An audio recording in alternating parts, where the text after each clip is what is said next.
IFM News. Sports. Iretiro ti Rain or Shine Elasto Painters ti jersey number 5 ni Gabe Norwood.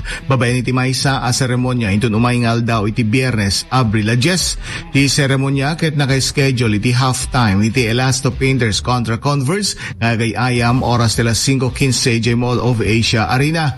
Nagretiro ti Filipino-American nga ni Norwood iti maudi a paset iti 2025 kalpasan iti 17 atawen iti karir na iti PBA.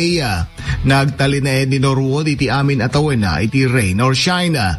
Na-draft ni Norwood kas top overall iti tawen 2008 rookie draft ken nakaibulsa iti duwa nga championships iti Elasto Painters isu iti 2012 Governors Cup ken 2016 Commissioners Cup kadwa na da Paul Lee, Jeff Chan, Bo Belga, JR Kenyahan ken Yeng Giao kas head coach.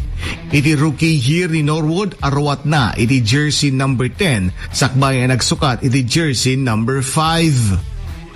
Para iti IFM Sports, dahito ni Idol Joey C. Tatak IFM.